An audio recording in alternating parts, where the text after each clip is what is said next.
Welcome on Seaver Podcast.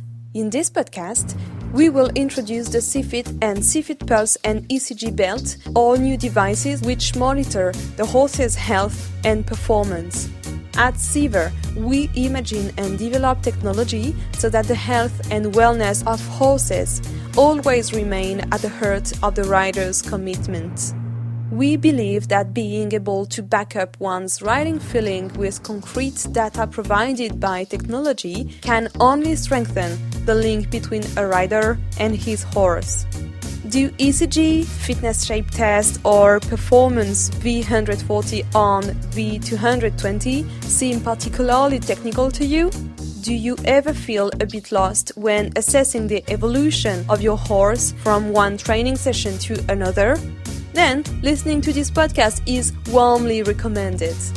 In the next couple of episodes, we will focus on various topics such as understanding the energy used by your horse in training, checking his trot symmetry, detecting a cardiac irregularity, measuring the stress level of the horse, or figuring out how to use Seaver technology on a daily basis.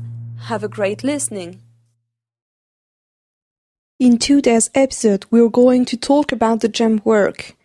Many riders do not work in terms of number of fences jumped. They keep going until they get the perfect jump, and often they do not realize how many jumps they met during the session. As a result, Seaver decided to give riders the possibility to monitor and analyze their jumping session down to the smallest details. The first data that will be available after your training session will be the total number of fences you have jumped, as well as their average and maximum height. Please note that the height data obtained correspond to the position of the girths in comparison to the ground and not the actual height of the fence. Why is this so relevant to look at this data? The point of this data is to quantify the effort provided by the horse. The height of the jump is, of course, not the only relevant data, but it does give a good indication on the energy required by the horse to rise and jump the face, and it also enables riders, as they usually know the approximate height of the fence, to understand their horse's jumping habits and capacities. You will also be provided some data about the angle and amplitude of the jump. Generally speaking, the angle will be smaller for an oxer, a triple bars fence, or a water jump than for a vertical, for example. The angle also depends on the height of the jump compared to that of your horse, and the spot of the horse's takeoff stride. The closer he will come to the fence, the bigger the jump angle will be. In addition to the jump height and the angle when taking off, Seaver measures for each jump its amplitude, that is to say the distance between the hind limbs when taking off and the forelimbs when landing. This amplitude, which means the distance on the ground, allows you to have a better take of your horse's trajectory in order to adapt it at best and to be more comfortable in combination or lines, for example. Let's now talk about another feature available in Seaver's technology, the cadence in approach. The regularity of the strides when approaching a fence and the absence of break in rhythm, for example, are important elements to qualify the quality of the approach. We measure the cadence on the last 5 strides and also determine if the cadence is stable, increasing, or decreasing on these last strides. Well, the important thing is obviously regularity, but it also depends on your goal. We may wish to approach a fence with an increasing or a decreasing cadence depending on what we're working on and what's coming after the jump. Thus, we may have approached an oxer with an increasing stride, that is to say by covering an increasing distance at each stride, but with a decreasing cadence, each strides last longer and longer. On Seaver application, you will find plenty other data that you can analyze. The push, for example, which is the propulsion calculated by the device. The takeoff speed. This measures the speed reached by the horse during the ascending phase of the jump. The shift in jump, which is maybe one of the most important features. This measures in degrees of angle the shift, that is to say the difference between spatial orientation when taking off and when landing. This measure does not reflect the perpendicularity to the fence, but it does measure the straightness of the jump. When a horse often shifts before and during the jump, there can be many reasons that can cause such a shift. This can be an asymmetrical rider in a sit, his leg or hands, an apprehension of the landing, can be some pain or discomfort in a hind limb or back, or simply a natural dissymmetry of the horse. A young horse, for instance, will often shift by a simple lack of straightness, but we must always try to minimize the shift values. Finally, the application will also provide some data about the hind limbs push symmetry and also the energy absorbed at landing. Eventually, a summary of the session is provided at the end of your training. On this very page, you will find the average and maximum jump data, thus you can get an overview of your jumping session. To complete this short episode, we have invited the show jumper Cyrine Cherif to be our guest. With Cyrine, we tried to understand what is a perfect jump. Here is our conversation. Hello, Cyrine. Thanks a lot for accepting to be our guest today. In today's episode, we're going to talk about the right jump. So just for starters, maybe, can you introduce yourself and tell us who you are and what you do in your life? Yeah, sure. Thank you so much for having me. It's a pleasure to do this interview. So my name is Cyrine. I'm a show jumping rider based in Qatar. I've been living here for the past 10 years. And I've been riding for the stable of Al Shagab and also private owners here. So yeah, that's a little description of me. Okay, thanks a lot. So just as a first question, I'd like to ask you, what is a good or right jump for you? According to you, what's the right jump? So for me, the right jump is when your horse is straight, when your horse is relaxed, that is using his whole body correctly from the neck to the tail, lifting the wither up, that you stay in control before and after the jump. Like you need to feel that your horse is just not running away after the jump. I think it's just part of the jump for me as well.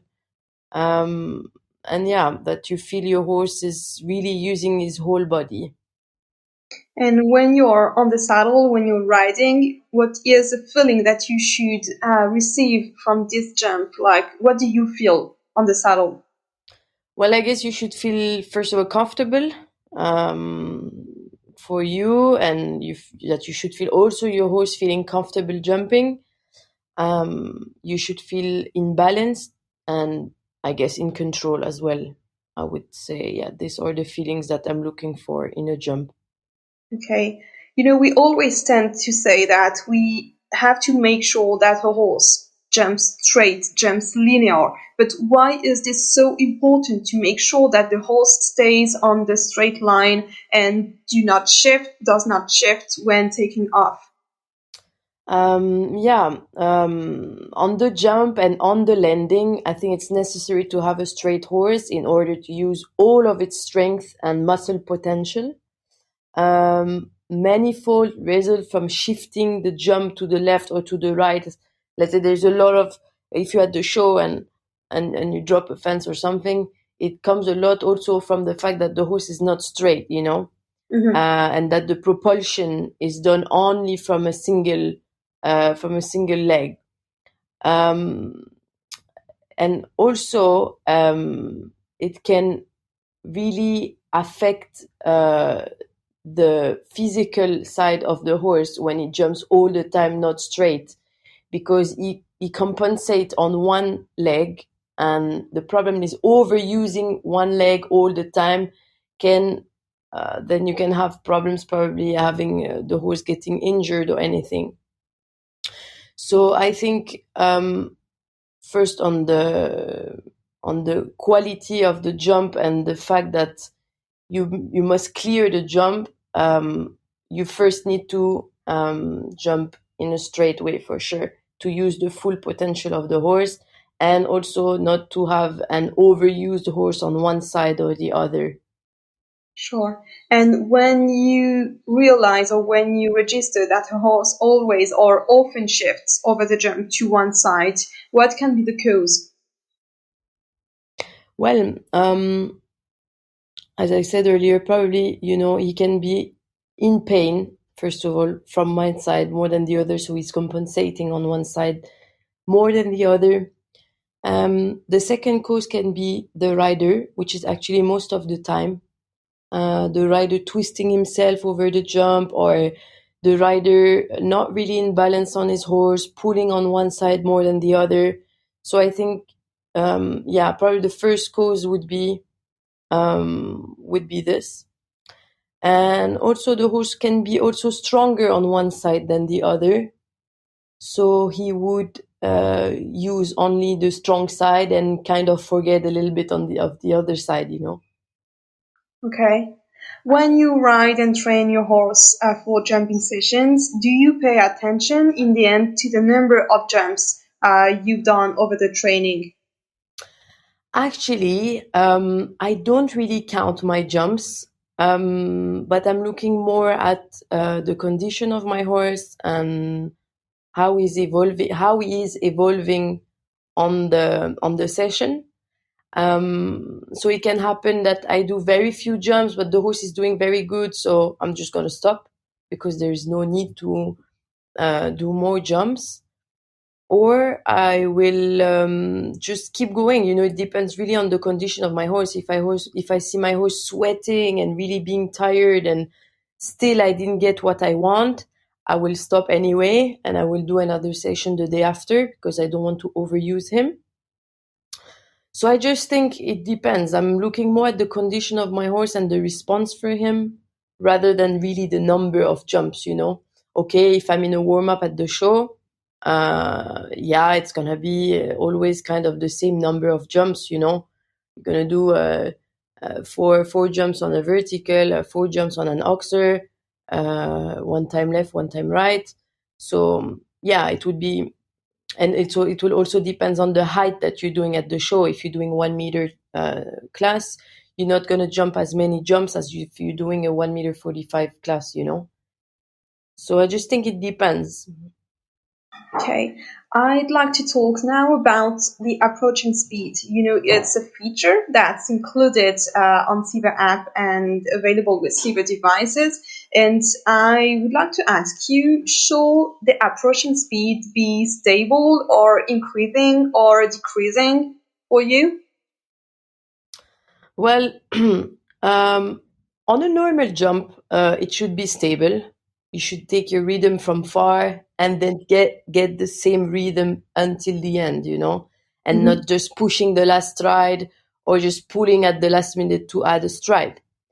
But you would sometimes need to have decreasing approach because it can be interesting. For example, if you want to turn very short after the landing of a fence, or if you want to enter a combination with a double or a triple that is short inside, then you will approach in a decreasing way.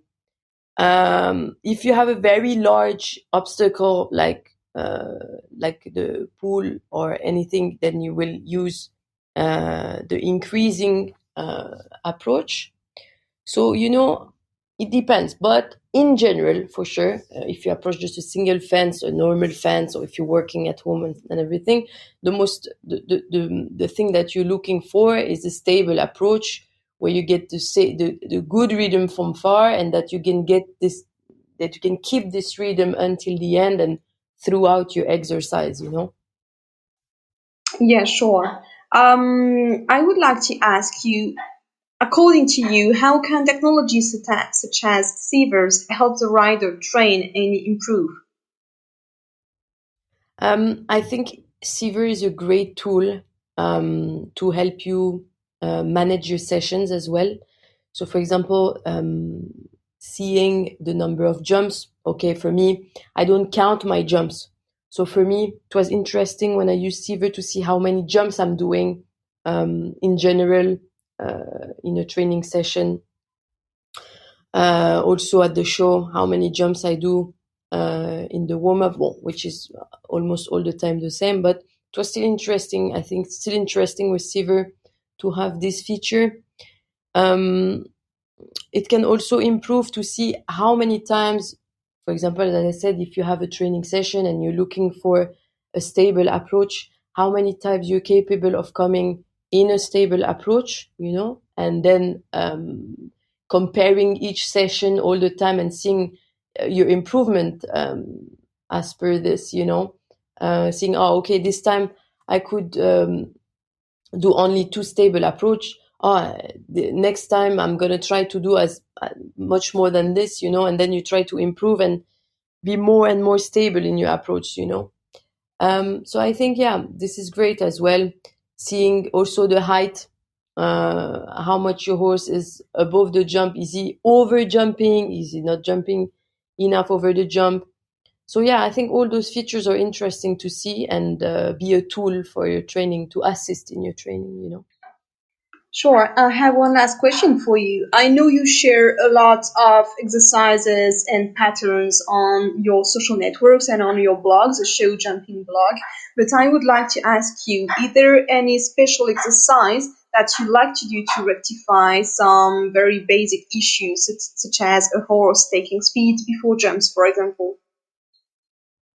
Yeah, sure. They're very simple exercises that you can do simply by putting 2 parallel poles before the jump and after the jump.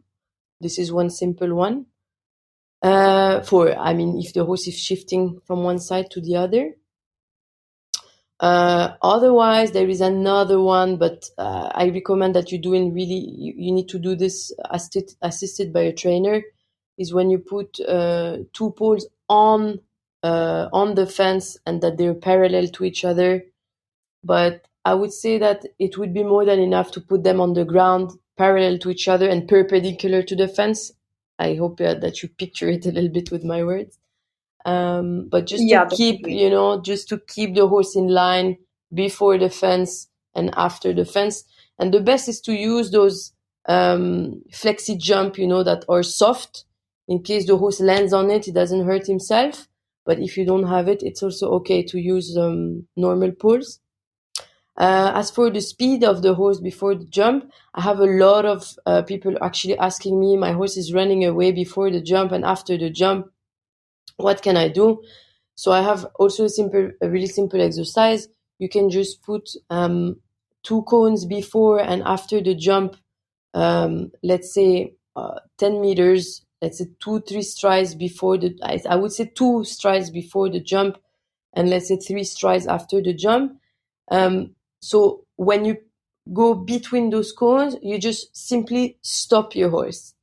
So you do this couple of times before the jump, stopping your horse 2 strides before. Don't stop your horse right in front of the fence, because then it will just teach them to stop in front of the fence.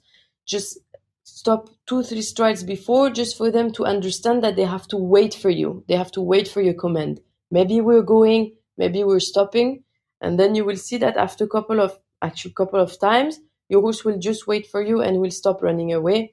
So just try to do this couple of times in your sessions until you don't have these problems anymore. And after the jump, it's actually something I actually do all the time, stopping my horse after the jump, just to teach them to wait for you after the jump and just not run away and take the bit and take your hand and just, run away. And I think a lot of people have problems with that. So there's those 2 simple exercises, just stop before, stop after. And you will see that doing this couple of times will change a lot of things. Okay, I think it's a wrap. Thank you, Cyrine. Thanks a lot for this episode and for your information and advice. I wish you a lot of luck for this season. Thank you so much. You're most welcome. It was my pleasure.